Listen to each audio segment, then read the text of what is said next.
Hey. Give me a chance to finish my hello then. You go straight in. I was like all over you. Welcome to another episode of The Wave. My name is Adam. My name's Nick. Welcome back. It's the weekly news and chat show from the world famous Bottom of the Stream podcast. It is indeed. We're here twice a week. Twice a week. On Thursdays, we will delve the bottom of the stream to look for a hidden gem of a movie lurking somewhere on Netflix. But today, Monday, it's news and chat. News and chat day. We'll get you up to speed with what's been happening. Everything you need to know about Netflix and beyond. Yeah. Is right here, right now. It is. But before all that, how have you been? I'm all right, thank you. Yeah, I'm all right. Good. You sound normal? Yeah, I think I'm over it mostly now. Your longest illness ever? It was, wasn't it? It was like a month. It was ridiculous. But no, I'm all good now. I'm ready for the summer. Good. Yeah. It's been a bit nicer this week. Drove home without my coat on today. I genuinely thought you were going to say with your top down, like you've got a new car. Low ride. And yeah, or like with your hair in one of those lovely scarves that No, I just didn't have my coat on. well-to-do lady would drive their big car in. No, just didn't have my coat on. Yeah, so I did the opposite. I kind of rushed out of work late, as in I'd stayed too late and I knew the traffic was going to be bad. Yeah. Just bung my coat on and got in my car, strapped myself in, got on the road, and I was like, too hot. Too hot. Did you pull over? No, it was a jumper. Oh, that's annoying. That is annoying.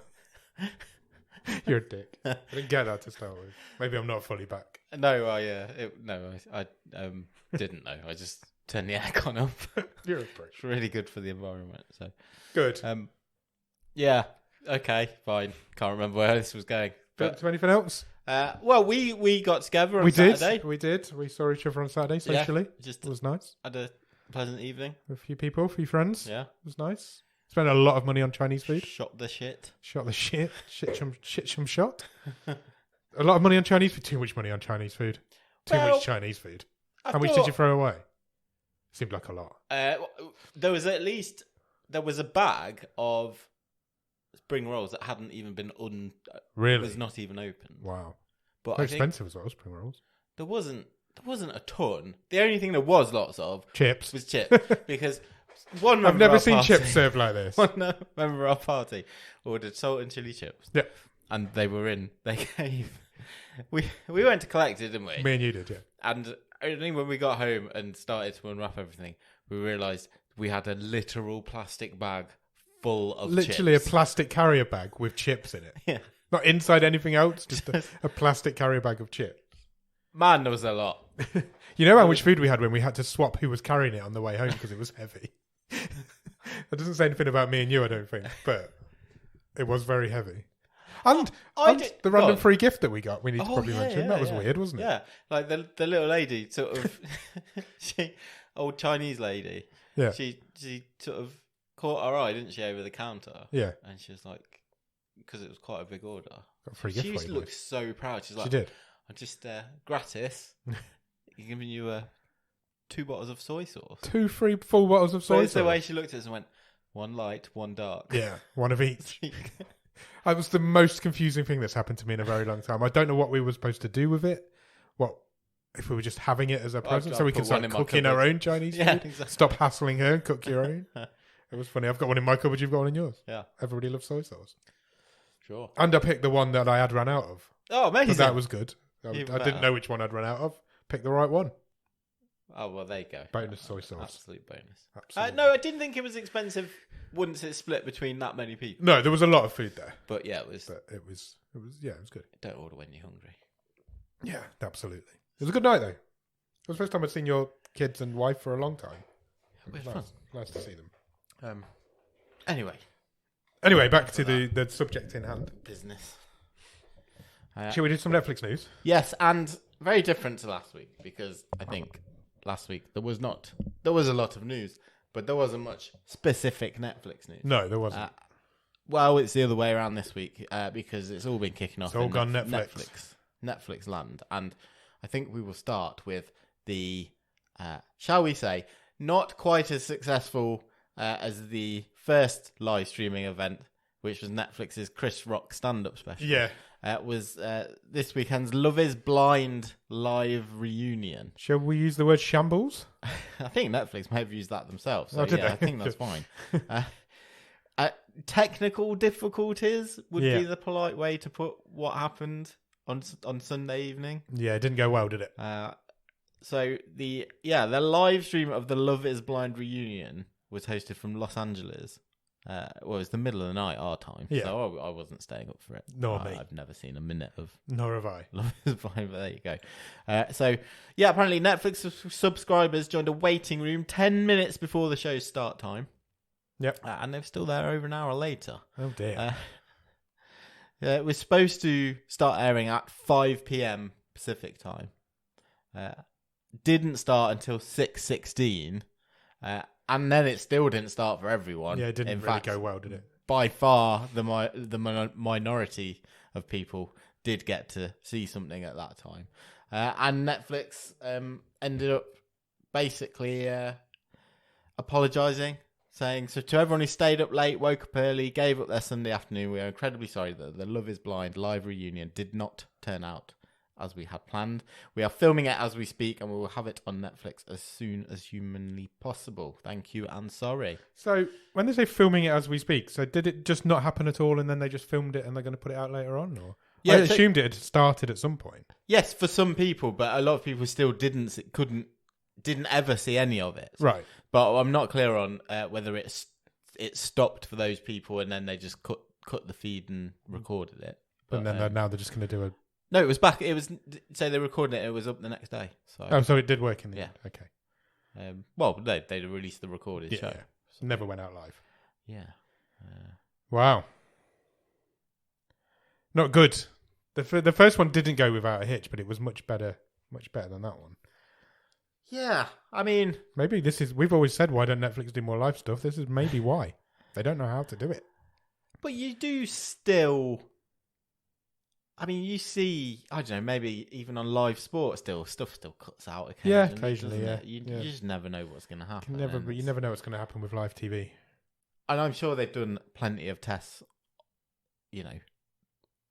with their own facilities, not literally broadcast across.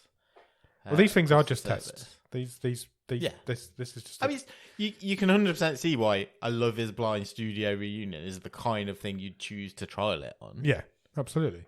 Because it doesn't really matter if fans of those shows don't really matter, do they? But it's put Netflix in the headlines. Yeah, but these are all just tests of proof of concept to see if they can do it. There's a bigger picture here that they're working towards, and if you iron out on things that are shit, then when the good stuff starts playing, we'll be good. Everyone's going to be happy. Next. I mean, the other big Netflix news of the week is that, I mean, this was a double surprise to me because I didn't know they still did it.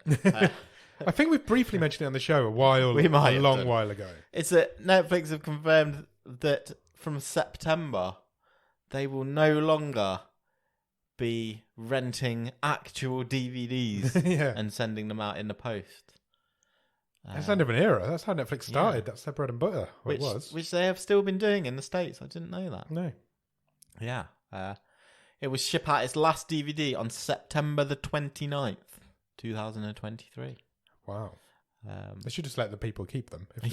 If you've got them at the end. What are they going to do with them? Yeah, exactly. What are we going to do with them anyway? The statement says, after an incredible 25-year run, we have made the difficult decision to wind down at the end of September. Our goal has always been to provide the best service for our members. But as the DVD business continues to shrink, that's going to become increasingly difficult. Making 2023 our final season allows us to maintain our quality of service through the last day and go out on a high note. I can't believe it. Netflix get all this stick for cancelling shows, and now they're cancelling DVDs. Cancelling themselves. They've even called it a final season. Yeah. Related to this. Yeah. Would you like to know what the most rented DVD of all time is from Netflix? I actually would, yeah. Yeah. Can I have a guess? You can, but I'm pretty confident you're not going to get it. It's a film, I assume. It is a film, yeah. Because they do TV shows and stuff as well. Mars Attacks. Okay. I mean, fine guess. You said I wouldn't get it, so I thought I'd go as random as I could think. It's The Blind Side. What's that? It was the Sandra Bullock. Oh, she won an Oscar. Yeah, she did. Yeah. Wow, that's weird. So I did manage to find a list of the 50 most rented DVDs of all time. Yeah. But the website, which I'm not even going to give credit to, didn't put it or wasn't given it by Netflix in order. They had the top one, and then they just listed them alphabetically in there, so you can see the full list later down. I was like, I want to know the top 10. I could make a game out of that. Yeah, fucking idiots. Don't even give them credit. End of an era for Netflix, but nobody knew they did it anyway, so it doesn't matter. It's very much been. You can tell it has been the sort of Q1 reporting week for Netflix. Yeah. This week, because there's been a slew of news associated with that. You know, the DVD news chief amongst it. But Netflix has also mentioned that they are still cracking ahead. Did you like that? With their password sharing crackdown, and that is now expected to be enforced in the United States by the end of July. Okay, not long then. Which is obviously clearly their biggest market. No specific details on a load of other countries, other than that, you know, the tightening of the rules will be coming ideally this quarter. That's their aim. I read I was on a subreddit. I was on the Netflix subreddit the other day, as you do. Yeah. And there was a load of Canadians on there talking about how they're still doing it. Okay. And it's been in Canada now for a couple of months. Yeah. And most of the people on there were saying they hadn't changed anything about what they do. Oh, really? They'd literally not done anything. Yeah, they've not done anything, and nothing's changed. So I think I've said it from the beginning. I think it's just Netflix saying they're going to do it, but I don't think they're actually doing anything. Wow. I'm very interested to find out. Yeah. Absolutely. Netflix added 1.75 million subscribers in Q1 of 2023. But what about all these people who were going to cancel because of the Netflix password sharing crackdown? What happened to those people? So, 1.75 million worldwide. Their total number of subscribers is now 232.5 million. So that's a 4.9% growth from the last 3 months. Yeah, they're doing all right, aren't they? 2020. I thought they were going to go out of business by the end of the year, but I think they'll be all right. Yeah. So not a bad first quarter. The statement with the results said, "We learn more with each rollout of our password sharing scheme." And we've incorporated it into the latest learnings, which we think will lead to better results. To implement these changes, we have shifted out the timing of the broad launch from late Q1 into Q2. But we are planning on a broad rollout, including in the US, in Q2. Okay. We'll see. Yeah. What's next? Next is an update on ad-supported Netflix. Yep. Do you support this? I did. And that is the fact that for no extra money, yep. If you are on a Netflix plan with adverts, then you will soon be getting an uptick in resolution. You will be able to watch in 1080p. Yep. Up from 720. And you will also get 2 concurrent Netflix streams. Wow. Instead of 1. I think the uptick from 720 to 1080 was always going to happen. Yeah. 720 is just dead. It's dead. You can't watch anything in 7. Nobody even films anything in that. Yeah, exactly. But you get having two devices instead of 1. That's not bad. Yeah, it's kind of anti what they've been trying to do recently. Yeah, I mean, it is a slightly mixed message, maybe. Yeah, it is a little bit. Again, there's a statement. Netflix have said, "We believe these enhancements will make our offering even more attractive to a broader set of consumers and further strengthen engagement for existing and new subscribers to our ads plan." It certainly makes it more appealing. Yeah. Definitely. Yeah, 100%. They will get more people now. Because there's not many houses with just one TV or one device. No, absolutely. Yeah. If you're prepared to put it with some ads, Netflix is actually a bargain. Should we talk about some actual movies? Yeah, let's do it. we've had the first look this week at a movie which we've definitely talked about before, and partly because Tom Hardy's in it. He's a pretty big deal. He is a big deal. He's directed by Gareth Evans. He's a pretty big deal. Really big deal. And he was also the director of Apostle, which is a former winner of a stream table on our show. And is the most expensive movie ever to be filmed in Wales. Okay. Excellent. Not quite got a trailer yet, but there is lots of publicity shots of Tom Hardy covered in blood in a stab vest. Nice. That's what we like. Plenty of that. Those, if that floats your boat. Which it does not look very happy in that picture. No, and he doesn't look angry though. He looks like sad. It's a lot of blood. The cast for this, yes, it's insane. It's brilliant. Yeah. Tom Hardy. Yep. Timothy Oliphant. Great guy. Jesse Maylie. Yep. From Shadow and Bone. Oscar-winning Forrest Whitaker. Justin Cornwell. Luis Guzman. He's in everything. He's great. Yeah, that's just a few. This has got to be good. This has got to be good, hasn't it? How is Ryan Reynolds not in the most expensive film ever filmed in Wales? Surely he's pissed off by that. Clearly he's going to come and beat this record. Surely. Yeah, his next film will just beat it. Yeah. That's the arty shot. That's Tom Hardy still covered in blood, but it's in black and white. So again, he looks sad. He doesn't look angry. He looks sad, bless him. Then he looks confused. Havoc will premiere on Netflix this year. A precise release date has still not been communicated. Excellent. We'll look forward to that, and we'll keep you informed if we have any more news on it. As we always do. Another Netflix project which we have spoken about before. This feels like a long time ago, literally at announcement and when it was cast. Now has a trailer. You can go and find the trailer for a new limited series. All the Light We Cannot See. Great title. Directed by one of the busiest men in Hollywood, Sean Levy.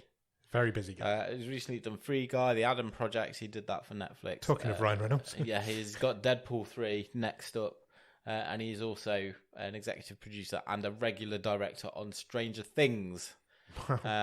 He has adapted and is directing all 4 episodes of All the Light We Cannot See, which is an adaptation of a Pulitzer Prize winning war novel. Ooh. This stars Mark Ruffalo. Yep. And Hugh Laurie. Oh, wow. The series is set across World War II, primarily focuses on a young girl, a teenager seeking refuge in her uncle's house, and a German youngster drawn into the army after being accepted into a military school for his radio technology skills. Mark Ruffalo plays the girl's father, with Hugh Laurie as her great uncle. Yeah. Go and check it out. 2nd of November, that one arrives. You can't beat a World War II miniseries. I mean, that is awards Yep. centric. That really sort is. of timing, you would have thought. It really is. The size of that crow in my garden is huge. Massive. Oh my God. That's like eating all the Coming other crows. to get us. I still sort of always, I don't know, he's been like a massive Hollywood star for ages, and he was, House was like for 10 years. Yeah. But I still kind of see Hugh Laurie and go, how did you become a You're movie just star? that comedian who used to play with Stephen Fry. Yeah, exactly. Yeah. I feel exactly the same. Sketch show guy. A bit of Fry and Laurie. Yeah. Or Blackadder. Yeah, exactly. That guy, but yeah, he's like a Hollywood superstar. Oh, he's my problem, but it's interesting you thought about... I think the same thing. He's just... I suppose it's what we grew up with Hugh Laurie doing that sort of stuff. I guess so. What you think of now. It'd be like if Timmy Mallet suddenly had a Hollywood career. I'm all for that. Me too. It's a very niche reference. I'll tell you something we haven't spoken about for a while. Who's that? Netflix getting sued by someone from a crime, real crime drama. They get sued all the time. Man is suing Netflix for $1 million. Okay. After his photo was used in the true crime documentary, The Hatchet-Wielding Hitchhiker. I watched that. It was great. If you've not seen that, go and watch it. It's really good. Who's this guy? 27-year-old Taylor Hazelwood is claiming the streaming giant Netflix depicted him in a sinister and defamatory light after using a photo of him posing with a hatchet in the film. Right. His photo appears alongside several other men, while a narrator asks, "Is this a guardian angel or a stone-cold killer?"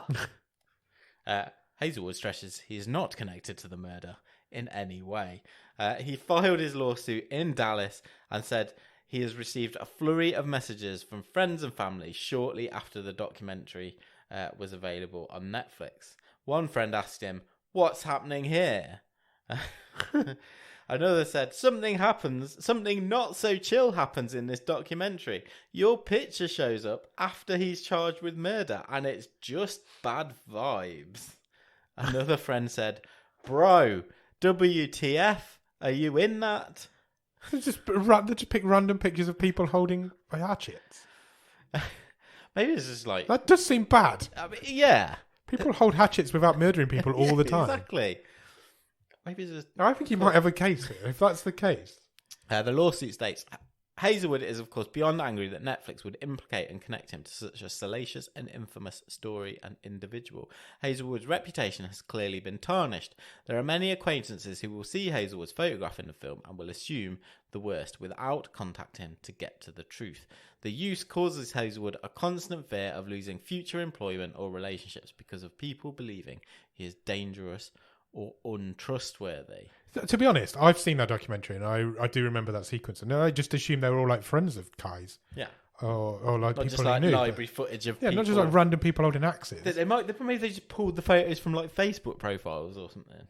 Is that what it is? It looks like it. Or Yeah, Instagram. yeah. It was like a social media montage.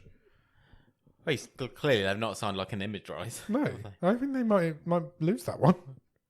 That's pretty bad. Well, can you imagine? Like, you shouldn't got your friends or your boss to support that. Imagine if you're just watching a Netflix documentary and your picture comes up after somebody's been murdered. Yeah, I'm on his side for that one. Can't do that, Netflix. That's silly. Stick it to the man. Next. Next is some news that, in the sort of news that I can't believe this hasn't already happened. I was just thinking exactly the same thing. Is the confirmation that a documentary is coming to Disney Plus this summer. It's a Stan Lee documentary. Well, why has this never been a thing before? I don't know. It feels like, this should have happened way before now. It is directed by David Gelb, and the documentary chronicles Stan Lee's fascinating life and his time with Marvel. Obviously co-creator of, pretty much all the Marvels. Yeah, all of them. No trailer yet. There is a poster. I'm sure a trailer will be following soon. It will premiere at the Tribeca Film Festival shortly. I think that's De Niro's festival, yeah, isn't it? I think it is, yeah. In New York. And then will be available on Disney Plus worldwide from the 16th of June. It's not even that long away. Feels like a long time away, but it's actually less than 2 months away. It's really not long at all. Cool. Yeah, well, I can't believe that's not been a thing before, but I'm actually really looking forward to watching that. The documentary is called Stan Lee. Wow, somebody's definitely gone to marketing school. I feel like there's many other titles you could have given them. Possibly, yeah. Next. Okay, yeah. Last piece of news is that Clint Eastwood's still going. 92, that guy. Jeez. He's announced his next project. Okay. I've just had a text from your wife. It says, "Do not buy pizza." Okay, fine. I don't understand what that means. I don't know why she couldn't text you. No, I think I've got it as well. Oh, that's weird. Anyway, sorry about that. Yes, Clint Eastwood has announced his next movie, Juror Number 2. Yep. It's about a juror, I would imagine. 92, that man is. It will follow the member of a jury of a murder trial who suspects he may have had some part in the victim's death. Or, in fact, possibly killed them himself. You can't be a juror, then. And is caught in a moral conundrum of whether to use his secret to sway the jury away and protect himself, or turn himself in. Wow. Sounds good. In talks to play the lead role is Nicholas Hoult. Wow. with Toni Collette. I've been critical of Nicholas Hoult recently, but I'll come on to it later, but I've seen him in something this week that I actually quite enjoyed. Okay. And Toni Collette's always great. I'd forgotten about that show that she's got on Amazon. I haven't watched any more of that. Have you not? I need to, Power. Yeah, I need to go back to that. Eastwood is, hoping they sign on a dotted line soon because he wants to start filming in June. Of course he does. He needs to get a film in ASAP. Oh, 92. That's incredible, isn't it? Yeah, it's insane. Directing a movie is really, a massive thing. It's a real time-consuming thing as well. It takes, at least a couple of years to make a film. Yeah. Why would you not just go and have a lie down? You're 92 and you've got some money behind you. But good on him for keep going. Why, I mean, if he can do it, why not do it? Well, yeah, quite. Wow. Good for him. Good for him. We'll look forward to watching that. Anything else for anything else? That's all the news this week. Good news. Well done. Have you seen anything? Have you watched anything good at the top of the stream? I've watched a couple of things. What have you watched? Bit random. Okay. I've gone very countryside this week. Oh, right. I watched a movie on... I'm fairly confident in saying it was on Amazon. Right. And it's called End to End. And it is a documentary about the singer-songwriter George Ezra, in which he walks from Land's End to John O'Groats. Did he actually do that? Yep. With two of his mates. Okay. We've done that. Just after lockdown, as the country was opening back up. And along the way, he visits various musical artists who perform. Nice. And do you know what? It's really good. Is it really? Yeah. Was it on Disney Plus? Amazon. Amazon, sorry. I was listening. Really, really good. Really interesting. I don't know much about George Ezra, so maybe I should check that out. It's like an hour and a half. Yeah, I thought he came across really well. Interesting. Mostly it's like drone footage type stuff, but this is a beautiful country. It is a beautiful country. From the sky. Yeah, from the sky. And yeah, it was a really good documentary. I really enjoyed it. Cool. And it's weird also to sort of look back at that time period where, things were just starting to open up, pubs, clubs, the countryside. Coming out of COVID. Yeah, thinking back on that time. It wasn't that long ago, but it feels like a lifetime ago. Yeah, exactly. Bizarre.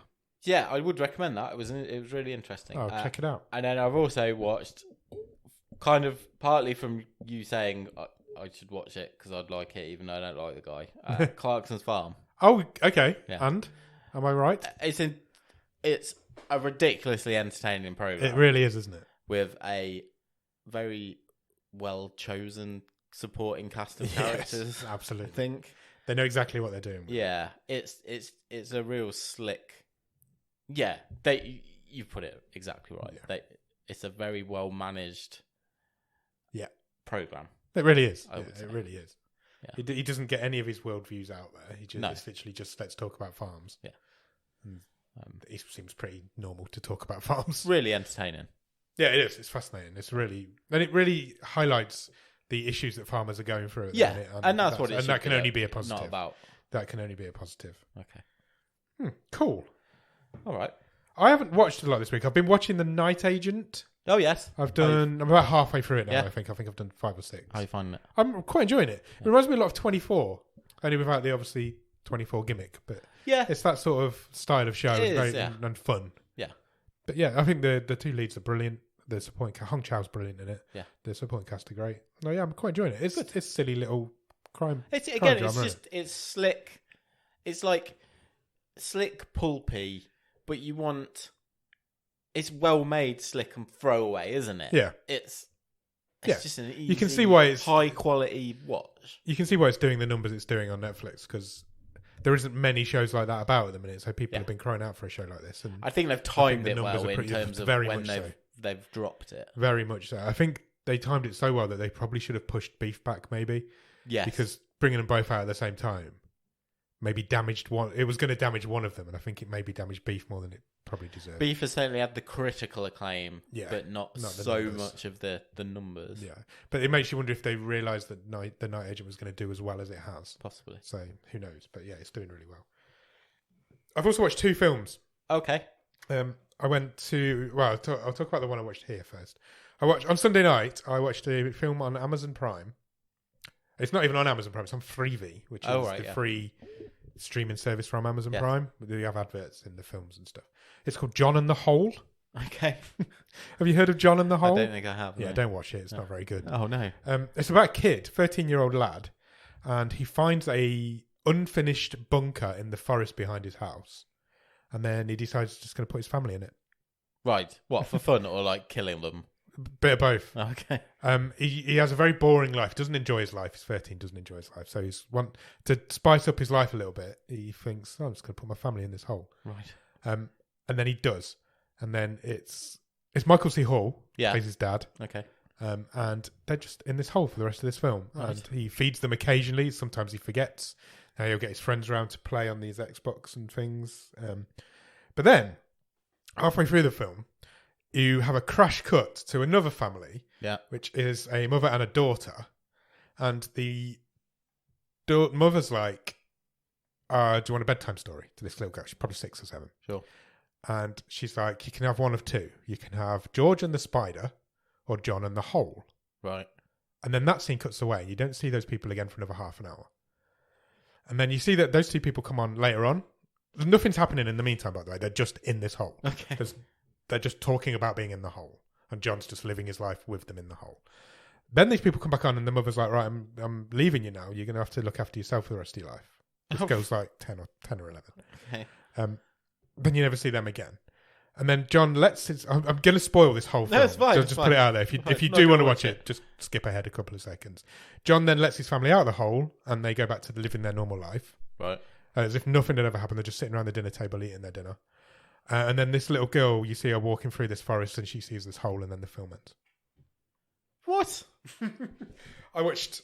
I think 2 or 3 videos on YouTube, which is John and the Hole Explained, and I still don't understand it. But the story seems to be that this little girl was being told the story of John in the Hole, and her being told the story was us seeing the film, and then her mum just left her. Right. It's fucking unbelievable. And then she managed to work out where the hole was. Somehow she knew where the hole was, or John had never existed and she lived in the house. Cause sounds like balls. It was hot garbage. Is that a recent film? 2020, I think, pretty recent. Well, how did you come across John and the Hole? I'm not going to lie to you, the title grabbed me. I mean, I can see why. The title's good, the poster's good, it's got Michael C. Hall in it, can't be that bad. I was like, I'll give this a try.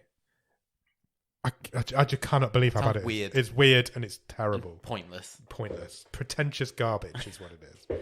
And then I went to the cinema to watch something that's the opposite to pretentious garbage. I went to watch Renfield. Oh, okay, I love the trailer.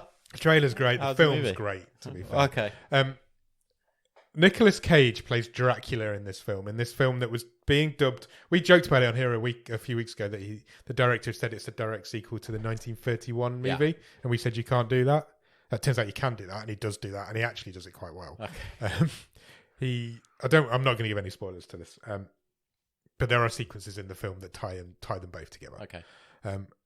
The film's great. It's high energy. Is it a comedy? It's a dark comedy. Okay. Yeah. It's high energy action movie. There's lots of people's arms getting ripped off and then used as weapons, and the fight scenes are really good. Awkwafina's in it as well. She's awesome. She's always good. She's always good. Nicholas Holt's the main guy in it. He plays Renfield. I've in the past called Nicholas Holt a charisma vacuum because I just don't think he's got a lot going for him. But the character of Renfield doesn't have any charisma anyway, so it works quite nicely.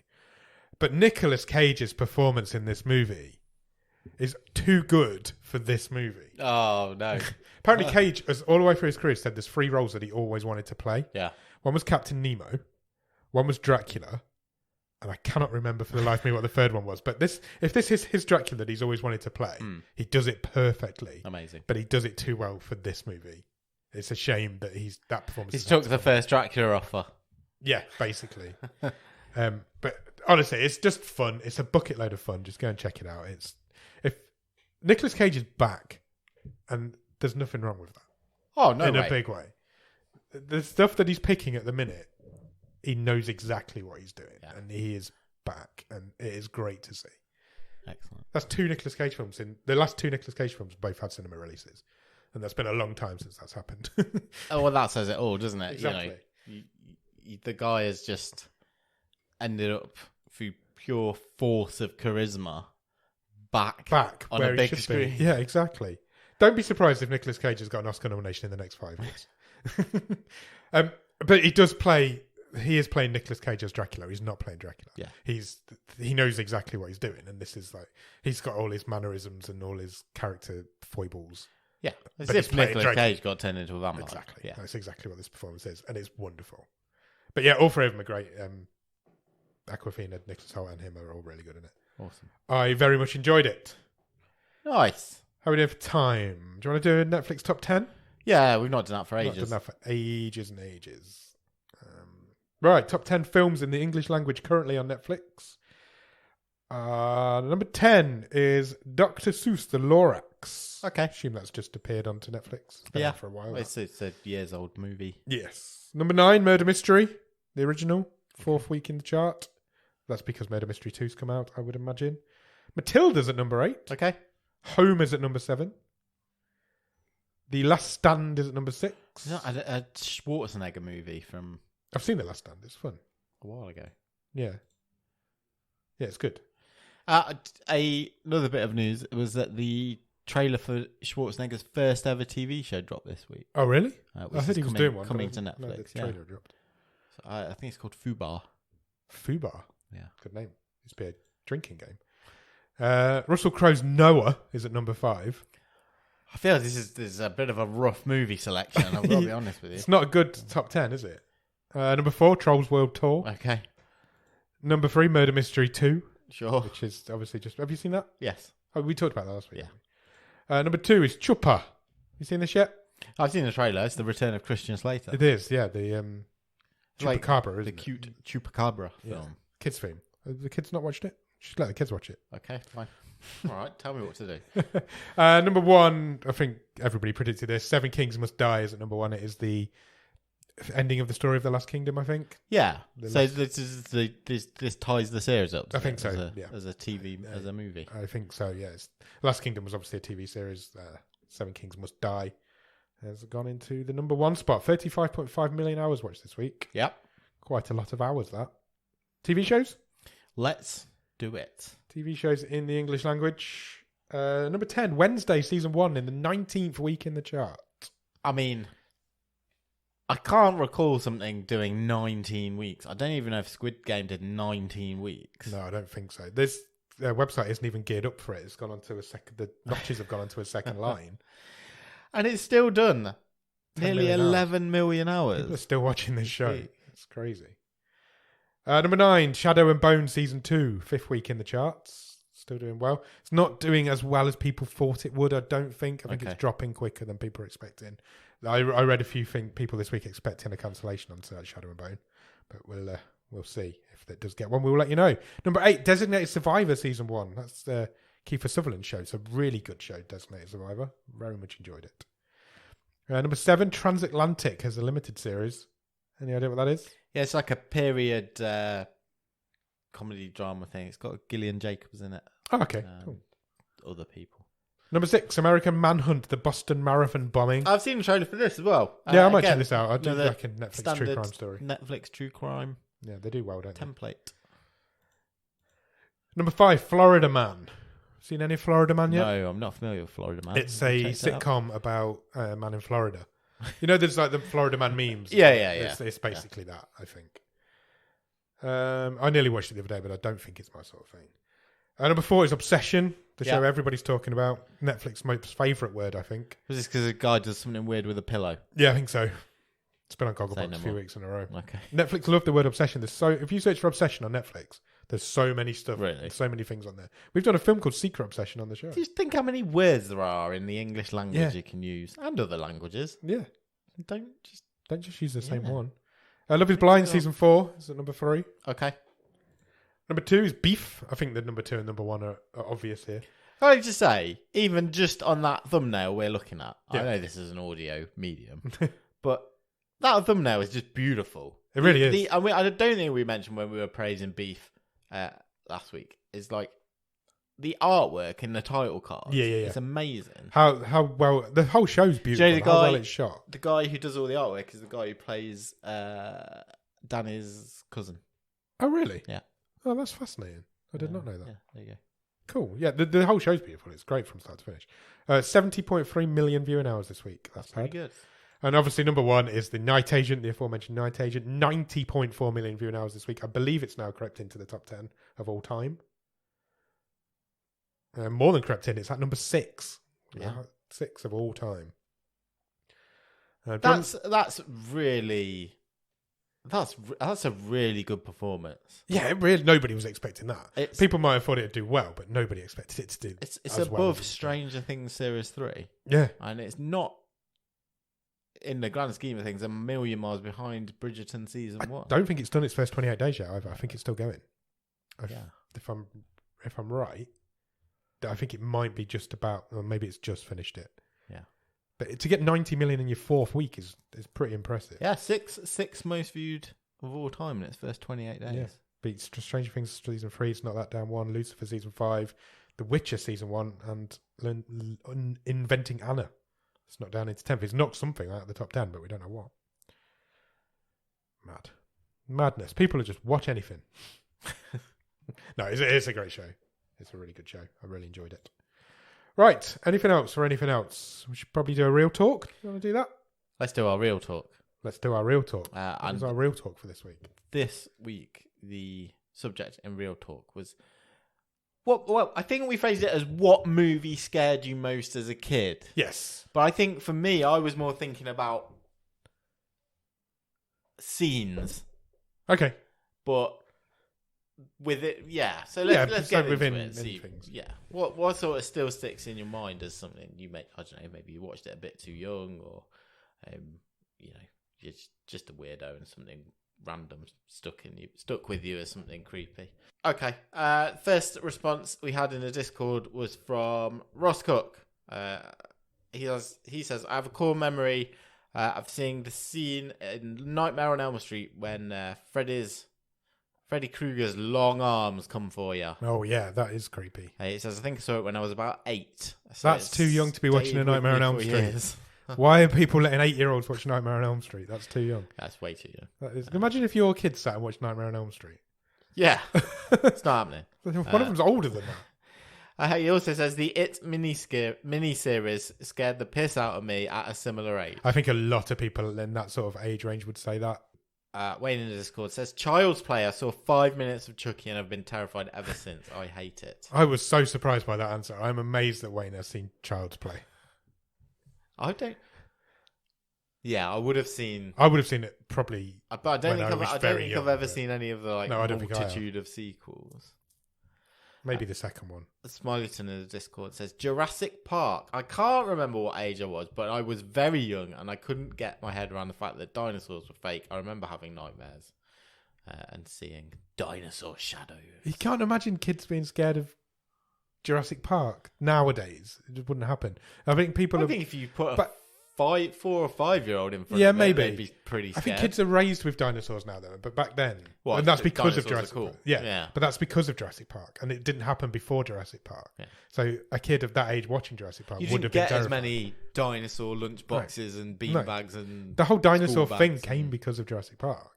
So I can get why people at that time would have been terrified of it.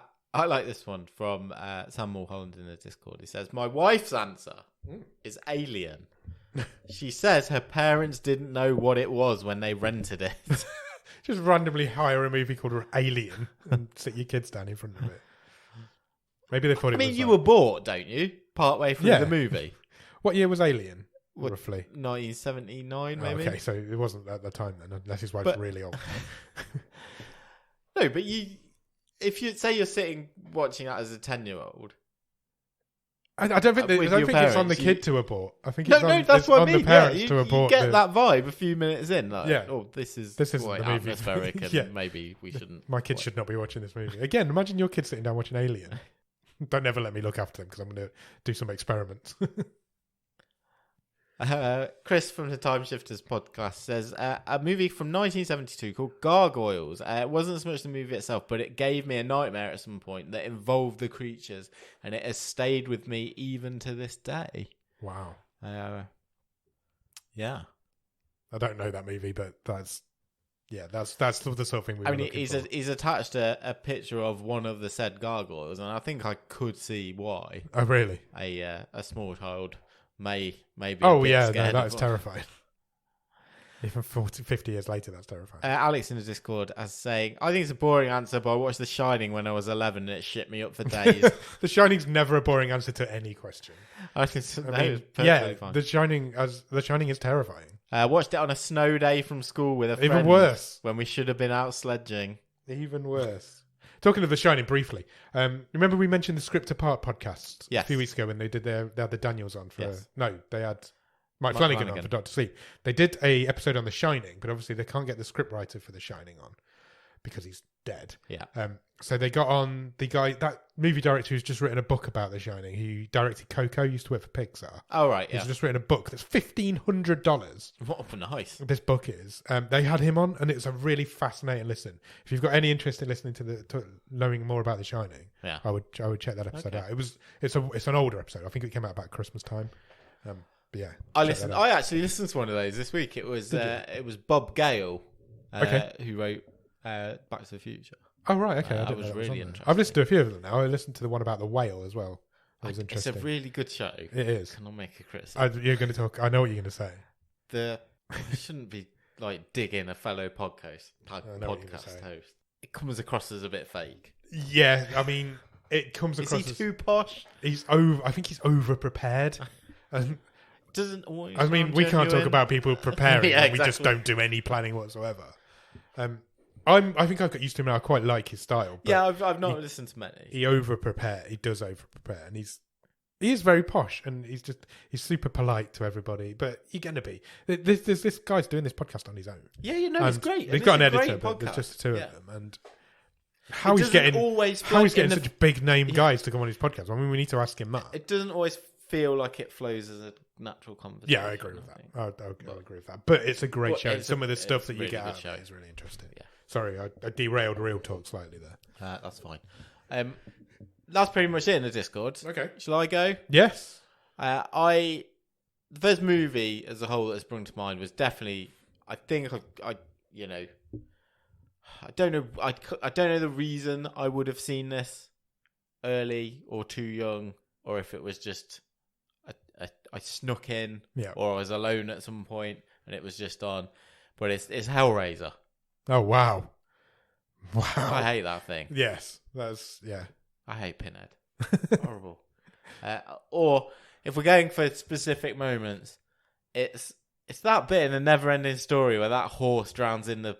Oh wow! Yes, in the mud and the quicksand. I get that. I hate that. That bit was horrid. Yeah, I completely get that. That shit's traumatizing. Never ridden a horse since. No, I haven't. That was it. Got off them that day. Never been back on one. Wow. Good answer. Yeah. How about you? I struggle with this. Because you're unscarable. Yeah, I think it might be. No, I'm okay. Can I just tell you a quick story about my brother? Yeah. Always. He will hate me for telling this story on here. When my brother was really young, he was terrified of Postman Pat. Okay.